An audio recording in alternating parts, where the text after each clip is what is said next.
Welcome dear students, आप सभी का स्वागत है हमारे यूट्यूब चैनल पे। हमारे पास है क्लास 8 का एनसीईआरटी का ये मैथ है, एक्सरसाइज 13.2 का क्वेश्चन नंबर 2 है। इसमें कह रहा है draw a graph for the following. यहाँ पे जो इन्फॉर्मेशन दिया गया है इससे रिलेटेड जो है आपको ग्राफ ड्रॉ करना है। इसमें दिया गया है side of square in centimetre.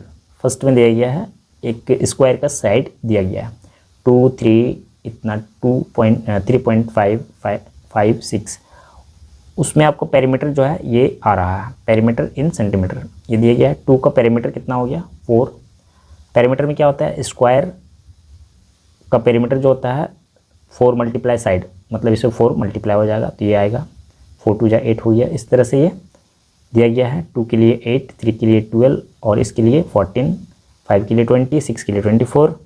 इसमें एक क्वेश्चन दिया गया है, is it a linear graph, क्या ये लीनियर ग्राफ है?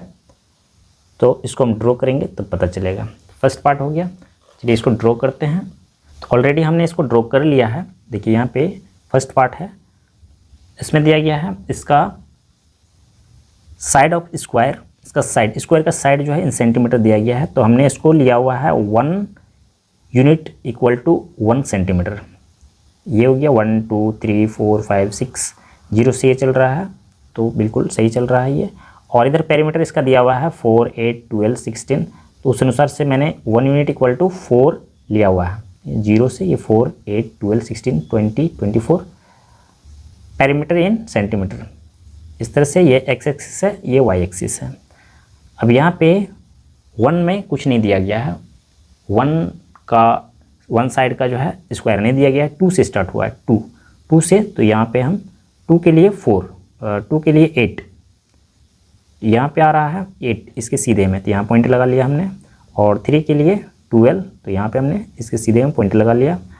3.5 के लिए 14, तो ठीक इसके 3.5 कितना होगा 3.3 और 4 के बीच में, इसके और इसके बीच में। 4 यहाँ पे है, इसके बीच में, तो ठीक इसके बीच में मैंने लगा दिया पॉइंट। 15 ये हो गया 12 16, तो इसके बीच में कितना हो जाएगा, यहाँ पे 12 13 14 15 16, 4 का गैप है, इसके बीच में 2 आ जाएगा और ये 2 आ जाएगा, बीच में 2। तो यहाँ पे 14 कितना हो गया 12 13 14, ये बीच वाला लाइन जो है, ये बीच वाला लाइन, इसलिए बीच में पॉइंट आ गया। उसके बाद 5 के साथ जो है वो 20 आ रहा है, 20 जहाँ पे ये इसके इक्वल में आ रहा है वहाँ पे यहाँ पे पॉइंट लगा दिए। और 6 के साथ 24, तो यहाँ पे 24 जहाँ पे आ रहा है बिल्कुल सीधा, यहाँ पे पॉइंट लगा दिए। और सभी पॉइंट को एक साथ स्केल के द्वारा जो है हमने इसको मिला दिया, यहाँ से बिल्कुल 0 से मैच कर गया। इसको आपको लिख देना है और ये कंप्लीट हो जाएगा ग्राफ। अब इस ग्राफ से रिलेटेड क्वेश्चन नहीं, इसमें क्वेश्चन नहीं है, इसमें पूछा जा रहा है कि क्या ये लीनियर ग्राफ है। तो लीनियर ग्राफ बिल्कुल है, क्योंकि ये जो ग्राफ जो बना इसका वो बिल्कुल सीधा बना, एक ही बार में स्केल रख के हम खींच सकते हैं, तो वैसे ग्राफ को वो लीनियर ग्राफ हो गया। ठीक है, उसके बाद यहाँ पे इसके स्केल जो लिए गए हैं उसको लिख देना है। ये हो गया by taking the scale in x axis 1 unit equal to 1 centimetre and in y axis 1 unit equal to 4 centimetre. Is it a linear graph? इस क्वेश्चन को पूछा गया है, तो इसमें आपको एस लिख देना है। कंप्लीट हो जाएगा। इसका नेक्स्ट पार्ट हम लेंगे। क्वेश्चन नंबर 2 का सेकेंड पार्ट यहाँ पे दिया गया है side of square in centimetre. तो यहाँ भी सेम चीज़ वैसे ही दिया है, यहाँ पे साइड ऑफ स्क्वायर, यहाँ भी साइड ऑफ स्क्वायर, और यहाँ पे एरिया दिया हुआ है। पेरीमीटर यहाँ पे था और यहाँ पे अब एरिया दिया हुआ है। तो साइड 2 दिया हुआ है 2, तो इसका स्क्वायर हो जाएगा। साइड स्क्वायर का एरिया निकालने के लिए क्या किया जाता है, साइड का स्क्वायर हो जाता है। इसका स्क्वायर 4 हो गया, 2 का स्क्वायर 4, तो ये 3 का 9, 4 का 16, 5 का 25 और 6 का 36।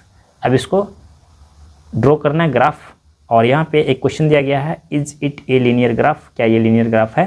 तो हम ड्रॉ करेंगे तभी पता चलेगा। ग्राफ को हमने यहाँ पे ड्रॉ कर लिया है। जिस प्रकार से टेबल दिया हुआ है, साइड ऑफ स्क्वायर 1 2 3 4 5 6 तक दिया हुआ है, तो हमने 1 यूनिट लेकर के इसको रखा हुआ है एक्स एक्सिस में। वाई एक्सिस में इसका एरिया जो है, एरिया इन सेंटीमीटर, तो 4 से स्टार्ट हुआ है, 0 से ये 4, तो डिस्टेंस इसका 4 का ही है। 4 का टेबल के अनुसार ये चल रहा है 36 तक गया हुआ है, तो 36 तक ले लिया है, ये वाई एक्सिस हो गया। और यहाँ 2 सेंटीमीटर का साइड का जो स्क्वायर है उसका एरिया 4 आ गया, 3 का 9 आ गया, तो 9 कहाँ पे होगा, ये हो गया 4 4, तो यहाँ बीच में कितना हो जाएगा, यहाँ गैप कितना हो रहा है 4 हो रहा है, तो यहाँ पे बीच वाला जो पॉइंट है वो 2 आएगा, 2, तो 8, तो 1 के लिए क्या होगा 2 बीच वाला, मतलब यहाँ 5 लाइन है, तो 1 के लिए कितना हो जाएगा, तो 2.5 हो जाएगा, ठीक है। तो उस अनुसार से आपको लगा देना है। 9 के लिए जो है यहाँ पे 8 हो गया और 2 पॉइंट और आगे जाना है, तो यहाँ पे हमने लगा दिया 9। और 4 के लिए 16, तो 16 आपका मैच कर रहा है, बिल्कुल पॉइंट पे लगा देना है। 5 25, ये 24 है, 24 से 2 पॉइंट और आगे जाना होगा, 2 पॉइंट आगे बढ़ा के यहाँ पॉइंट दे देना है। 6 के लिए 36, तो वो आपको मैच कर रहा है, यहाँ पे पॉइंट लगा देना है। और इन सभी पॉइंट्स को जो है आपको मैच कर देना है। ये एक ही बार में स्केल रख के मैच नहीं हो सकता है, ये अलग अलग से करना पड़ेगा। इस तरह से आपको कर देना है। ये ग्राफ कंप्लीट हो जाएगा। अब इससे रिलेटेड क्वेश्चन, एक ही क्वेश्चन है कि ये लीनियर ग्राफ है या नहीं है, तो एक ही बार में हम स्केल रख के नहीं खींच सकते, ये लीनियर ग्राफ नहीं है, नो लिख देना है इसमें। और यहाँ पे जो स्केल लिया गया है उसको लिख देना है। क्या लिखना है, बाय टेकिंग द स्केल, आप अपने अनुसार से लिख सकते हैं। By taking the scale in x axis का किस तरह से लिया गया है, 1 unit equal to 1 centimetre, and in y axis में लिया गया है 1 unit equal to 4 centimetre. Is it a linear graph, no, ये लीनियर ग्राफ नहीं है। कंप्लीट हो गया क्वेश्चन नंबर 2। और इसी के साथ ये एक्सरसाइज खत्म हो गया है, ये एक चैप्टर भी समाप्त हो गया है, एक चैप्टर और बचा हुआ है। अगर हमारा वीडियो आप लोग के लिए हेल्पफुल होता है तो आप हमारे वीडियो को लाइक कीजिए, हमारे चैनल को सब्सक्राइब करके अपने दोस्तों के साथ शेयर कीजिए। नेक्स्ट चैप्टर को पढ़ने के लिए हम लोग नेक्स्ट वीडियो पे चलेंगे।